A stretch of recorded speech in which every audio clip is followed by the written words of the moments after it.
la une de l'actualité, remise des clés de la 345e compagnie du génie militaire. Près de 3 milliards ont été débloqués pour la réalisation de cette infrastructure qui se dresse à Sénou, en commune 6 du district de Bamako.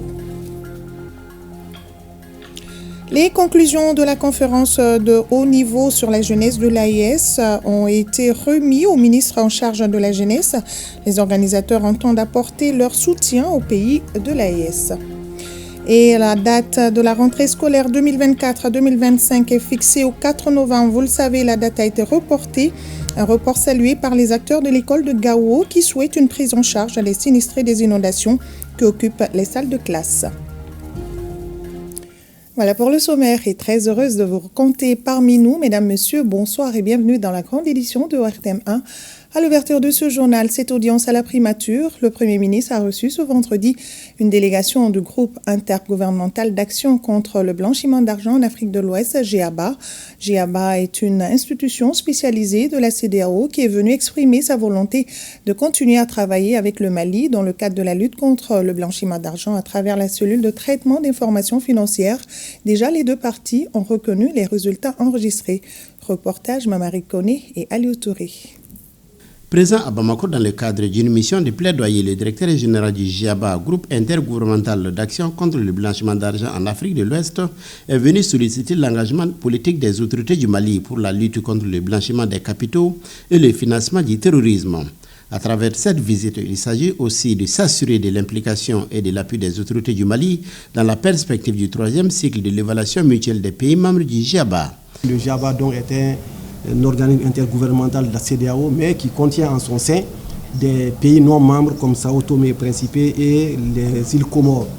Donc le directeur général et son équipe ont bien voulu nous rendre visite après le Burkina et d'ici ils vont partir au Niger. Donc c'est pour appuyer la demande de nos deux États auprès donc, de la conférence des chefs d'État en décembre pour que nous puissions continuer de travailler et de bénéficier de l'appui du GIABA. Le chef de la délégation a remercié le gouvernement pour le travail accompli avant d'exprimer la volonté de son institution à accompagner le Mali malgré son retrait de la CEDEAO. Edwin Harit Junior a par ailleurs plaidé pour la mise à disposition de la cellule nationale de traitement des informations financières, CNTIF, de moyens afin de lutter efficacement contre ces fléaux. Nous sommes là pour féliciter le Mali par rapport au progrès que le pays a réalisé. Il y avait 27 points dans le plan d'action que le Mali devait réaliser. Sur les 27, 25 aujourd'hui sont achevés. Il reste que 2 et nous espérons qu'en début d'année prochaine, que le Mali sortira de cette liste grise. Le GIABA va continuer à appuyer le Mali parce que le pays se prépare aussi pour l'évaluation mutuelle qui est prévue en 2027. Vous êtes aussi au courant que le Mali, le Burkina et le Niger ont exprimé leur intention de se retirer de la CEDEAO. Mais le GIABA est une institution de la CEDEAO, bien sûr, mais en même temps un organe régional de type GAFI. Donc le retrait du Mali de la CEDEAO n'est pas un obstacle pour que le Mali continue à être un membre du GIABA. Après avoir rappelé la vocation panafricaniste du Mali, le Premier ministre a, au nom du président de la transition et du gouvernement, apprécié cette visite du directeur régional du GIABA à sa juste valeur. Le GIABA, dont le statut a été adopté au Mali en 2000. Dr Choguelko Kalamaïga a exprimé l'engagement du gouvernement à maintenir les efforts pour sortir durablement de la crise. Notre pays pense qu'il a un devoir d'être toujours parmi les bons élèves. Et lorsque vous dites que sur les 27 mesures, les 25 sont satisfaits et les 2 autres peut-être d'ici janvier 2025 pour être satisfaites, nous sommes rassurés. Et je puis vous garantir que notre pays et tous ceux qui nous écoutent fera le nécessaire pour être à l'heure et faire tout ce qui est nécessaire. Et c'est pour cela que nous disons que l'AES est une structure politique qui s'occupe de 3 questions fondamentales. les questions de défense et de sécurité. Une diplomatie commune pour parler le même langage, expliquer aux Africains et au monde entier que le problème dans notre pays, dans nos pays, ce n'est pas un problème de démocratie, c'est un problème de sécurité, de terrorisme, de lutte contre le terrorisme et pour l'existence de nos pays. Mais nous savons très bien qu'après avoir, ou pendant que nous résolvons les questions de défense, de sécurité, d'explication diplomatique, les peuples ont besoin de vivre. Donc, il faut qu'on investisse dans le développement économique et social. Selon le Premier ministre, la lutte contre le terrorisme est un défi existentiel dans la Confédération des États du Sahel. À l'audience, on notait la présence du ministre de l'Économie et des Finances, du ministre de la Justice et celui de la Sécurité et de la Protection civile. L'horizon est donc bien dégagé entre le GIABA et le gouvernement du Mali. Demain, 5 octobre 2024, le Mali rend hommage aux enseignants à travers la Journée internationale de l'enseignant. Valoriser la voix de la profession enseignante vers un nouveau contrat social pour l'éducation est le thème international choisi pour célébrer les enseignants du monde entier. Et le ministre de l'Éducation nationale, à travers un message, honore et félicite tous les enseignants du Mali. Synthèse du message avec Fadema Keïta. Comme stipulé dans le thème, la voix de la profession enseignante doit être valorisée. C'est dans ce cadre que l'UNESCO a convoqué le 5 octobre 1966 une conférence intergouvernementale spéciale à Paris sur la condition du personnel enseignant. Du 5 octobre 2019 à nos jours, le Mali ne cesse de magnifier ces acteurs incontournables de nos systèmes éducatifs, formateurs des futurs cadres du pays. L'élaboration d'une politique nationale enseignante du Mali s'inscrit dans ce sens. Conçu de façon participative et inclusive, ce document de politique est holistique. Il se fixe pour objectif de rendre attractive la fonction enseignante. Le document comporte des axes stratégiques et des actions pertinentes qui couvrent toutes les dimensions de la question enseignante. Le thème international invite l'État, les parents d'élèves, les partenaires de l'école malienne à plus de valorisation de la fonction enseignante. Le thème international retenu pour célébrer les enseignants est valoriser la voix de la profession enseignante vers un nouveau contrat social pour l'éducation. Ce thème est d'une grande pertinence. Outre la célébration de la journée, il permet de valoriser le métier d'enseignant, de donner un écho aux préoccupations des enseignants et de sensibiliser l'opinion à l'importance du métier d'enseignant. La Journée internationale de l'enseignant est également un espace de conférences et de débats au cours desquels enseignants et professeurs font l'autocritique des activités menées, une analyse sans complaisance des causes qui minent l'atteinte du niveau souhaité des futurs cadres. Qui est en cause? Est-ce le système ou ceux qui l'appliquent? Les conditions d'application font-elles défaut? Comment cheminer vers une éducation à la fois de masse et de qualité seront entre autres les thèmes de réflexion de la journée. Les conclusions issues des échanges de la journée seront certainement un tremplin pour que l'école malienne, jadis citée comme une référence dans la sous-région, et retrouve sa noblesse d'antan. Nous restons dans le cadre de l'éducation. Vous le savez, la date de la rentrée scolaire 2024-2025 a été reportée au 4 novembre prochain. Les acteurs de l'école de Gao saluent cette décision gouvernementale qui permettra, selon eux, une prise en charge des sinistrés qui ont élu domicile dans les établissements scolaires, suivant ce reportage de Rakia Toutouri. À Gao, les pluies diluviennes ont causé l'effondrement de nombreuses maisons, des pertes en vies humaines et plusieurs personnes sont sans abri. C'est les écoles qui sont occupées par les sinistrés. Au niveau de la région, plusieurs écoles ont été touchées par les inondations. Au niveau du cercle de Bourem, il y a 9 écoles qui ont été sérieusement affectées. Et après, en Songo, il y a 3. Sinon, au niveau de la ville de Gao, on n'a pas d'école inondée. Prévu pour le 1er octobre, la rentrée a été repoussée au 4 novembre prochain. L'établissement était occupé jusqu'à la veille, mais le 30, il n'y avait aucun sinistré. Il y a quelques sinistrés qui sont dans les environs qui se présentent quotidiennement. D'autres aussi ont fait de petits hangars, sinon qu'ils étaient tous mobilisés à sortir. Le report peut jouer sur l'année scolaire en ce sens qu'on sera obligé de repousser, on va rentrer dans la saison hivernale de l'année prochaine pour respecter les 9 mois. Par contre, partout où nous sommes passés, les sinistrés qui regagnent de plus belle les salles de classe saluent la décision des autorités. C'est vraiment nécessaire, bien avant la rentrée. Le signal nous a été donné, mais malheureusement, il y en a de ces sinistrés qui n'ont nulle part où aller. Ils étaient vraiment restés dans le désespoir total au moment où la rentrée leur avait été communiquée. Mais avec ce report, nous souhaiterons vraiment que des dispositions soient prises pour que nous retournions et céder les classes à nos enfants. Adijatou Moussa Sissé est consciente de l'enjeu. Elle attend avec son groupe que certaines conditions soient remplies pour quitter les lieux. On aime les enfants vont rentrer quand même.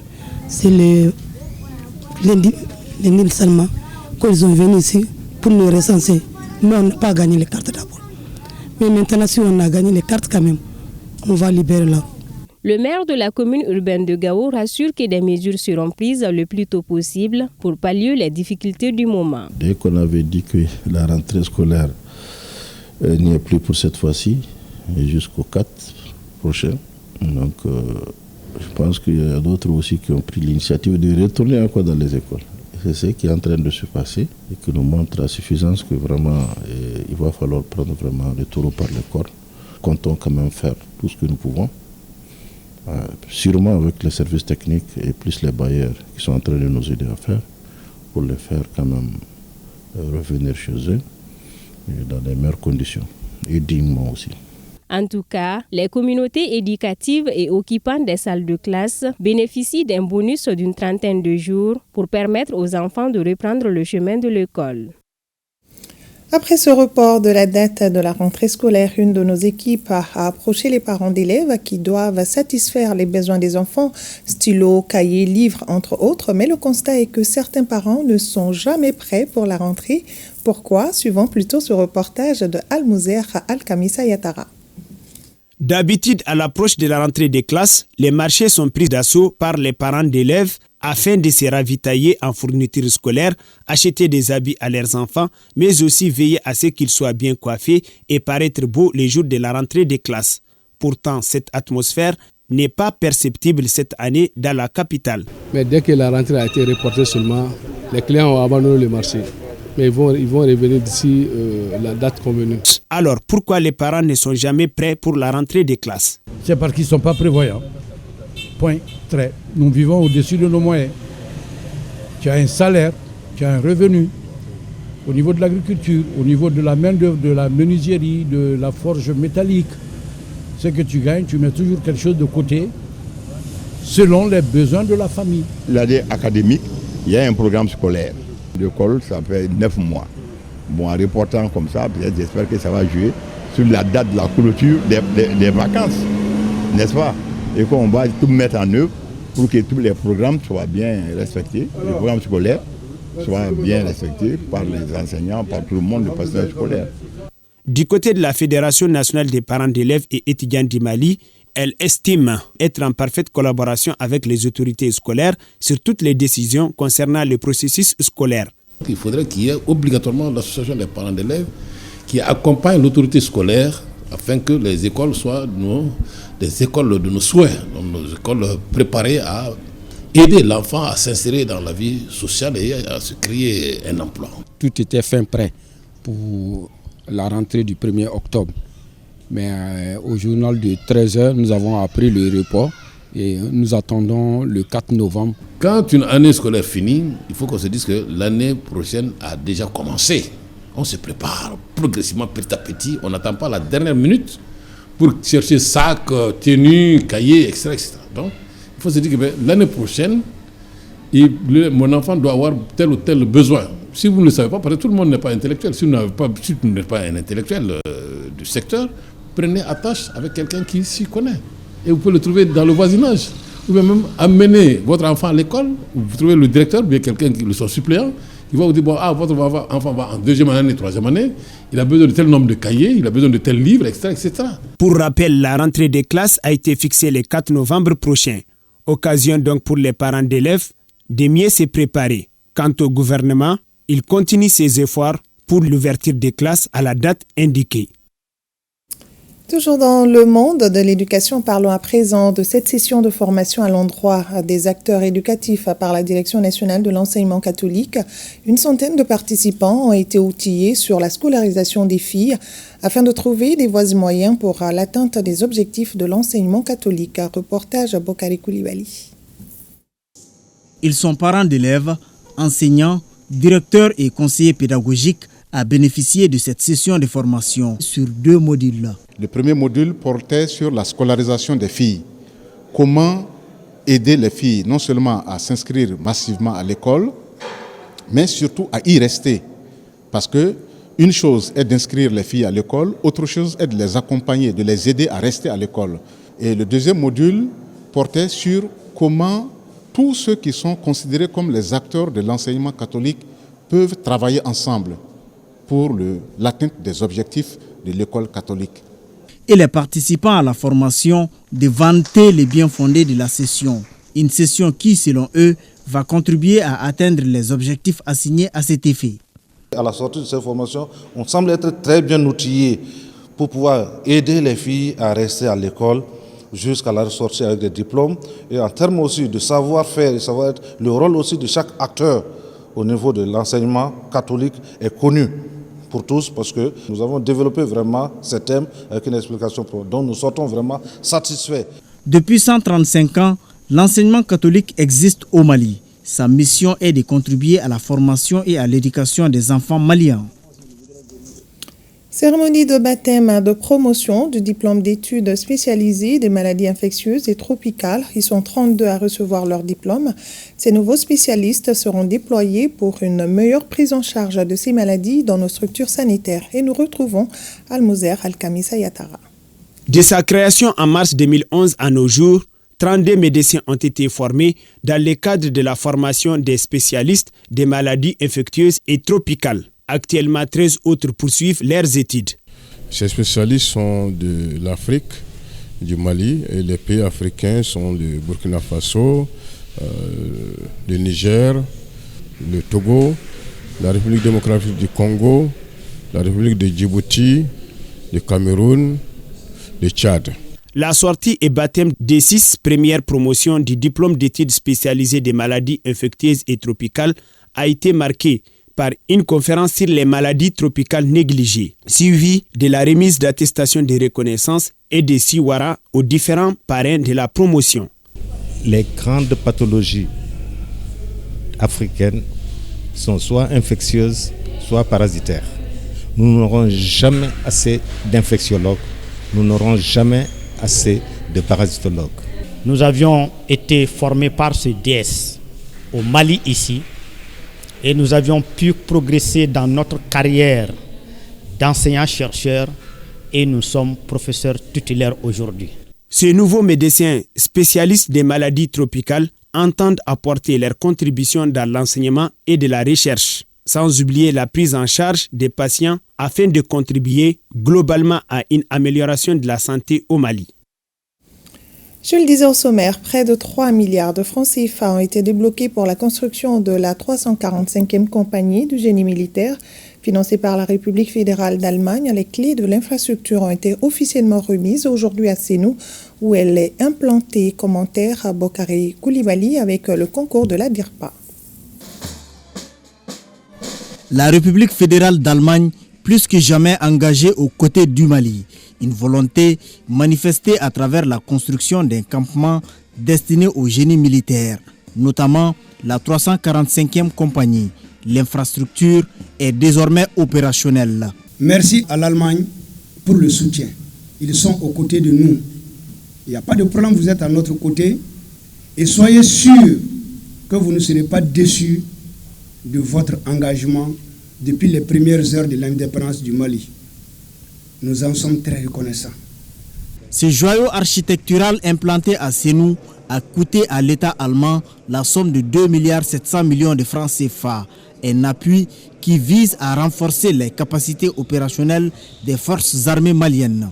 Ce projet comprend des bâtiments, une aire de lavage, une rampe de maintenance, des bureaux, des logements, des salles de classe, des hangars et des abris. Des équipements du génie militaire ont également été fournis pour renforcer les capacités des pionniers. Cette énième réalisation prouve à suffisance l'excellence des liens de coopération germano-malienne basés sur les respects mutuels, une dynamique dont les deux pays entendent préserver. Les organisateurs de la conférence de haut niveau sur la jeunesse de l'Alliance des États du Sahel étaient au ministère en charge de la jeunesse pour remettre les conclusions. Ils entendent ainsi apporter leur soutien au pays de l'AES. Le reportage de Daouda Koné. La voix de la jeunesse s'élève pour soutenir la présidence malienne de la Confédération de l'Alliance des États du Sahel. Des recommandations ont été faites lors de la conférence de haut niveau sur la jeunesse et l'Alliance des États du Sahel. Aujourd'hui, le Mali a besoin de la réflexion, de la contribution de chaque fils, de chaque fille. Donc ça, c'est une contribution que nous, organisation RENAGEM, nous portons à la haute attention du président de la transition, son Excellence le colonel Assimi Goïta. Et nous avons dit, on va passer par notre ministère de la Jeunesse pour transmettre ce que vous avez dit. Ce que vous avez dit, nous l'avons écrit sur papier. Et je pense aussi que le ministre de la Jeunesse, on lui demandera de bien vouloir transmettre à son Excellence le président de la transition, président de la Confédération AVEX, vos recommandations. Le ministre Fomba a félicité les organisateurs, à savoir l'Association pour le développement et l'intégration de la jeunesse rurale du Burkina Faso, l'Association nigérienne des web activistes et du Réseau national de la jeunesse du Mali, RENAGEM, pour avoir réussi l'organisation. Des initiatives et des recommandations de ce genre, je les ai lues très rapidement. Ce sont des recommandations réfléchies, pertinentes et je pense aujourd'hui très utiles dans le cadre de non seulement notre présidence, mais pour tous ces pays de l'AIS, même au-delà de la présidence. Donc vraiment félicitations pour le travail que vous avez fait. Pour rappel, la conférence de haut niveau sur jeunesse et AIS a eu lieu le samedi 31 août 2024 et a regroupé environ 250 personnes des 3 pays de la Confédération.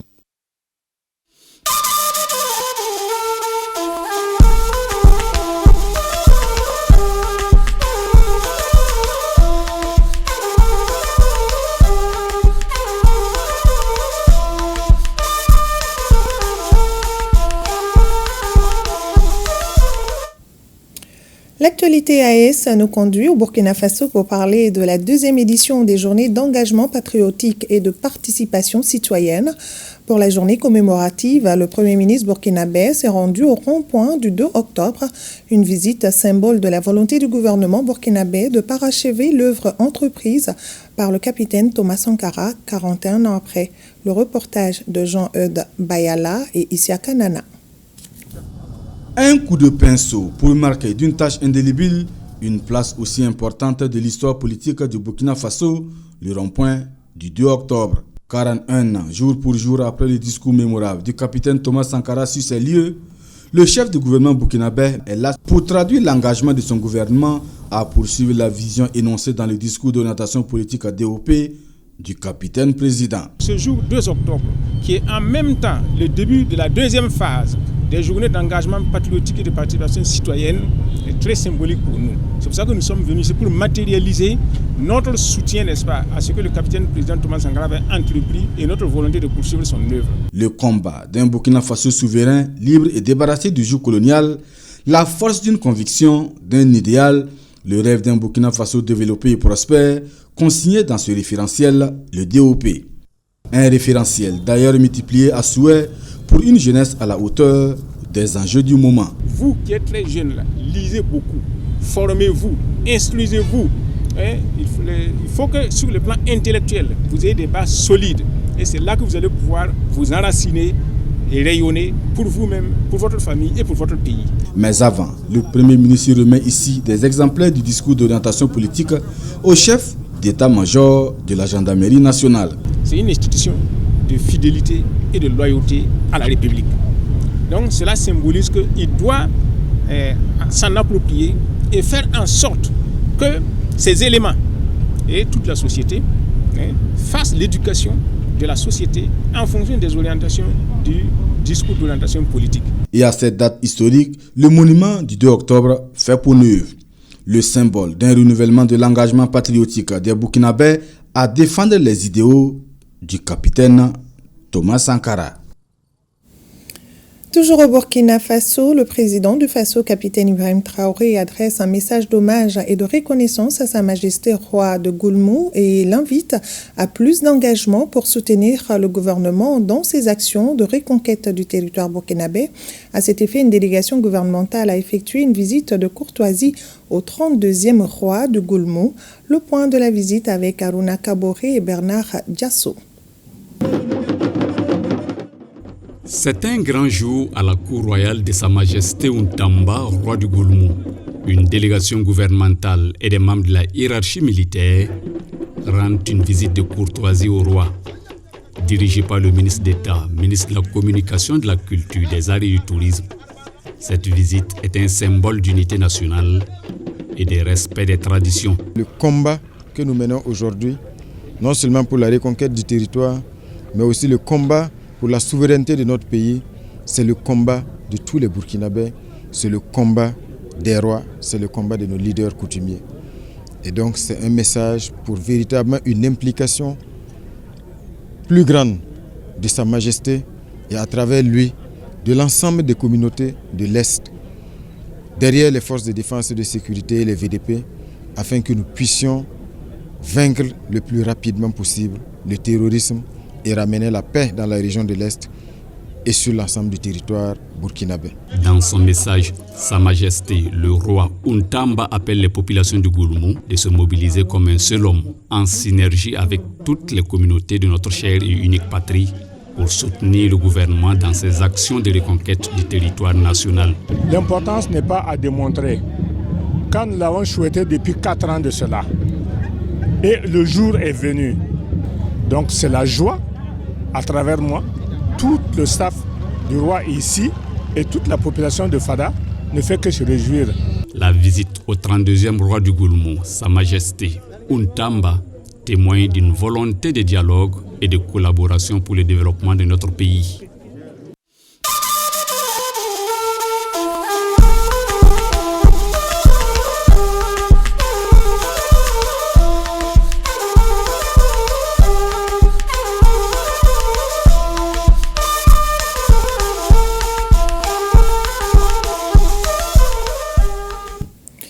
Nous refermons la page Actualité AES et intéressons-nous au contenu du rapport 2023 du Comité indépendant de suivi et évaluation de la mise en œuvre des recommandations des Assises nationales et la refondation qui a été livré aux Maliens établis en Algérie, au Maroc et en Tunisie, une restitution tenue en vidéoconférence. Commentaire Seydou Traoré.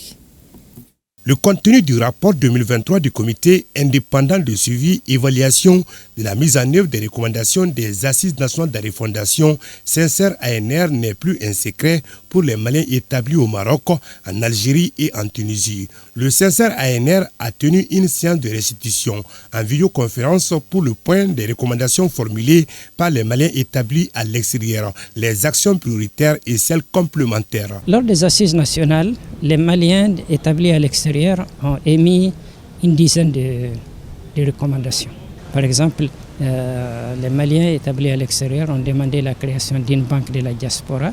Ils ont demandé l'existence d'un guichet foncier au niveau des ambassades pour leur permettre, ceux qui sont industriels, d'avoir un terrain à usage industriel, ceux qui veulent construire une maison, d'avoir un terrain à usage d'habitation, etc. Donc ils sont revenus aujourd'hui sur ces préoccupations, mais aussi sur les questions de santé, de la prise en charge sociale, l'accès à la carte biométrique, à la carte électorale. Voilà, effectivement, ces questions-là sont revenues. Cette restitution du rapport aux Maliens établis à l'étranger se poursuit jusqu'au 7 octobre prochain.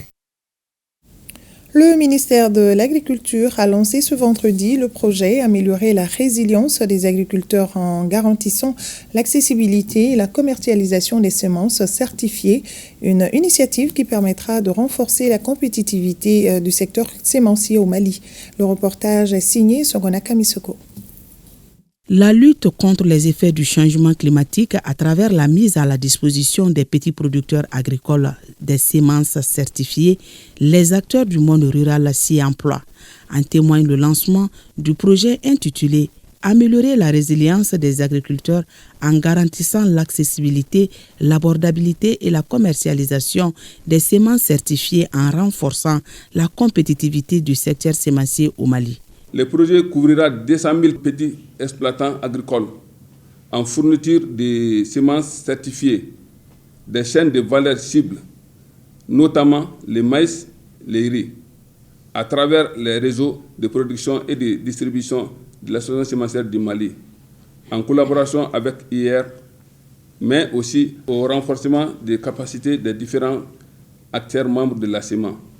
Le projet Améliorer la résilience des agriculteurs en garantissant l'accessibilité, l'abordabilité et la commercialisation des semences certifiées en renforçant la compétitivité du secteur sémencier au Mali est financé par AGRA à hauteur de plus de 200 millions de francs CFA. Ce projet, son objectif principal, c'est de pouvoir capitaliser sur ce qui est fait et de voir vraiment les contraintes majeures en matière de production de semences de qualité et de commercialisation pour pouvoir booster la production et la productivité agricole au Mali. AGRA a beaucoup accompagné les compagnies sémencières à travers des consortia. Aujourd'hui, avec la stratégie 3.0, c'est tous les départements de l'agriculture qui est honoré avec ces projets. Les 10 projets seront exécutés sur 3 ans dans 2 régions du Mali, à savoir les régions de Koulikoro et Sikasso. La politique nationale de l'eau et celle de l'assainissement accusent un retard au Mali. Très peu de personnes ont accès à l'eau potable et à l'assainissement dans notre pays. À cet effet, une session est organisée par les acteurs concernés pour harmoniser leurs points de vue afin de trouver une solution idoine. Le reportage de Batraori. Malgré les avancées technologiques, l'accès à l'eau potable et à un environnement sain demeure encore des priorités au Mali. Selon le rapport 2023 de la Direction nationale de l'hydraulique, 72% de la population malienne n'a pas accès à l'eau potable et le taux d'accès à l'assainissement est de 45%. Cette tendance pourrait être inversée si la politique nationale de l'eau et celle de l'assainissement étaient adoptées. Un processus qui rencontre des difficultés au dire des acteurs de la scène SIPA Watch, c'est-à-dire des acteurs de la société civile du secteur eau et assainissement. Pourquoi tout ce retard ? Nous pensons seulement que la lenteur a dû à quelques facteurs. Le premier facteur, c'est parce que c'est 2 politiques qu'on veut adopter ensemble et que les autres départements doivent être intéressés, concernés et qu'il faut qu'ils donnent leur avis favorable. Ça, c'est déjà une lenteur qui va être ressentie. C'est un besoin nécessaire, mais également c'est une lenteur. L'autre souci également, à un moment donné, pour réviser les politiques, on avait besoin des moyens. Et c'est là aussi un peu joué, certainement, peut-être un peu l'appui qui devait être venir au bon moment. La rencontre du jour est donc le cadre approprié pour les acteurs d'harmoniser leur point de vue sur la question en vue de contribuer à l'adoption des 2 politiques. C'est très important que ces documents soient adoptés pour qu'on puisse se projeter vers l'atteinte des ODD, qu'on puisse se projeter vers le rehaussement des taux d'accès à l'eau et à l'assainissement au Mali. C'est des documents aussi très importants qui permettent effectivement de mesurer le schéma parcouru. Lorsqu'on s'inscrit dans ça, à la fin, les politiques sont fixées pour des périodes bien déterminées et donc tous les efforts de tous les partenaires, tous les acteurs du pays, du Mali s'inscrivent dans la mise en œuvre de ces documents. La scène SIPA Watch bénéficie de l'appui financier de l'ONG Terre des Hommes pour l'organisation de cette session.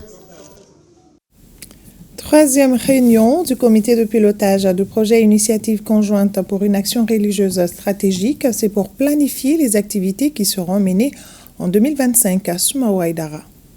Chaque individu doit exercer librement sa religion. C'est du moins la conviction des responsables du projet Initiative conjointe pour une action religieuse stratégique Gisra Mali. Après 3 ans d'existence dans notre pays, les membres du comité de pilotage élaborent le programme d'activité 2025 qui comprend 3 volets. Dans une même religion, parfois on ne s'entend pas. C'est ce qu'on appelle le dialogue intra-religieux. Ce volet-là, on travaille pour que les gens comprennent. Deuxième volet, c'est le volet interreligieux. Par exemple, les musulmans et les chrétiens ne s'entendent pas sur un certain nombre de points.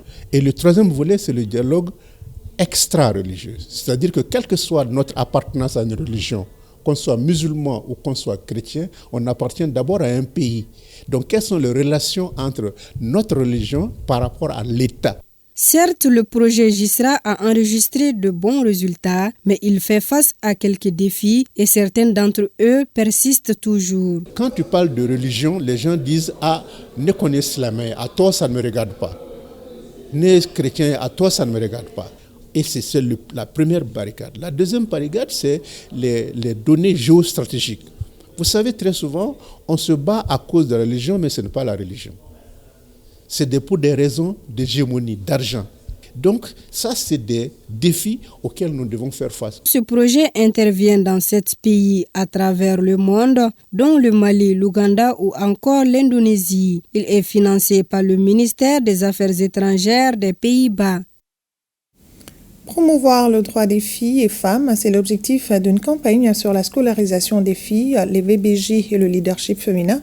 La campagne permettra de sensibiliser les jeunes filles sur l'utilisation du numérique pour s'informer et promouvoir leurs droits sur le plan de la santé et de l'éducation, entre autres. Honoré Tchenou et Moussa Fofana.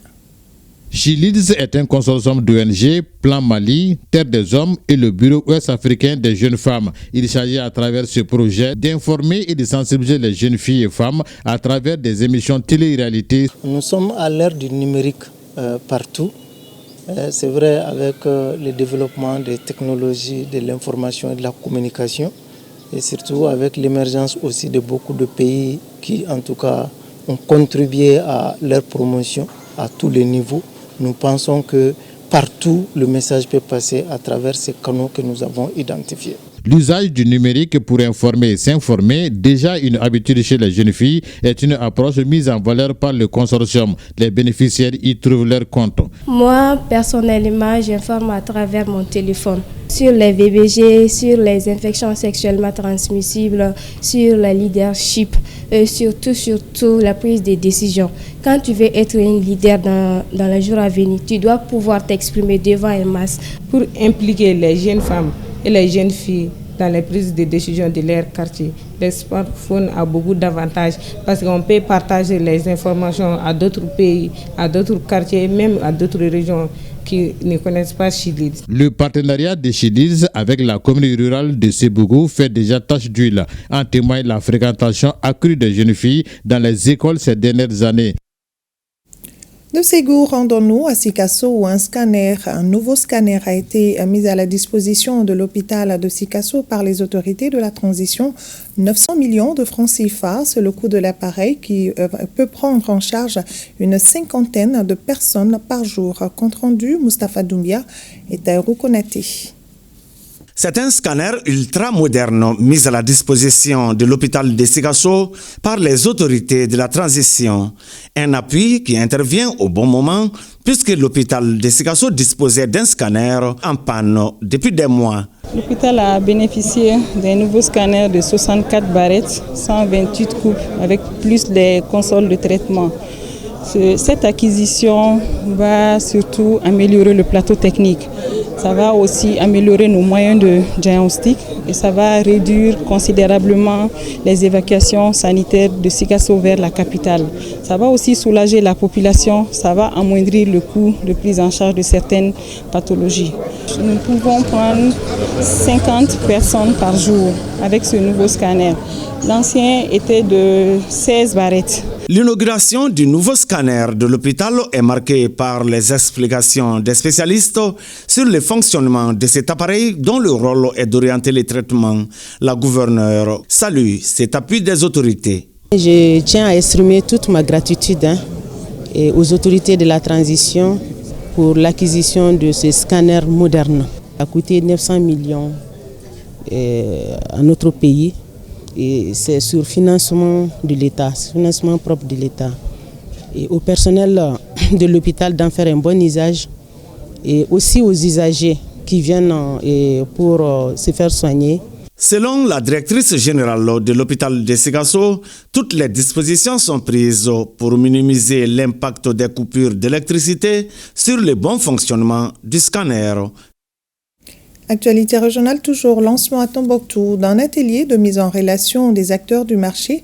Cette activité est couplée à une mini-foire agricole. Il s'agit pour les initiateurs d'accroître les revenus des producteurs et transformateurs agro-pastoraux de la région du Tombouctou.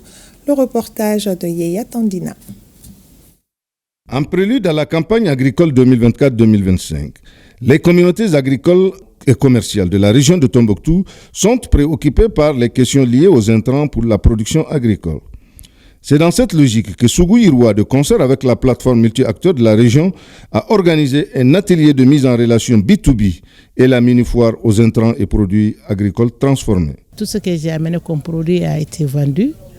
Et aussi avec les échanges, on a créé d'autres relations avec d'autres acteurs dont on a besoin dans le cadre de nos activités.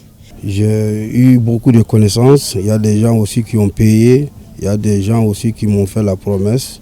Donc il y a des gens aussi qui disent qu'ils entendent mon nom mais ils ne me connaissent pas. C'est grâce à ce groupe-là qu'ils m'ont connu.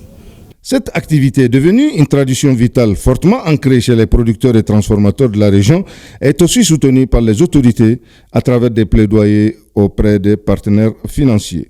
Les achats directs lors de cet événement à 3 794 750 francs CFA. Nombre de contrats signés, 17, pour une valeur de 38 707 000 francs CFA. Demandez toujours aux partenaires vraiment de continuer à accompagner nos braves producteurs et productrices.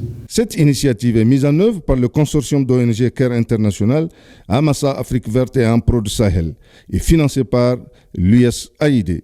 La cérémonie de clôture a été marquée par une prestation artistique des héritiers de feu Aïra Arbi. Et ce communiqué avant de mettre fin à ce journal, le ministre des Affaires religieuses, du culte et des coutumes, sur la base de la délibération de la Commission nationale d'observation de la Lune, a l'honneur d'informer la communauté musulmane du Mali que le croissant lunaire Rabiou Sani ou la Sirifolo n'a été aperçu le jeudi 3 octobre 2024 dans aucune localité du pays. En conséquence, le mois lunaire Rabiou Sani ou la Sirifolo débute au Mali le samedi 5 octobre 2024 sur toute l'étendue du territoire national. Et c'est la fin de cette édition. Toute la rédaction vous remercie de l'avoir suivi et vous donne rendez-vous demain 13h pour un autre point de l'actualité. Pour ma part, au plaisir de vous retrouver à 20h, mois d'octobre, mois de la solidarité et mois de lutte contre le cancer du sein. Pensons aux plus démunis car nos grands-pères nous ont toujours enseigné que l'entraide est un pilier de notre société. Bonne fin de soirée à tous.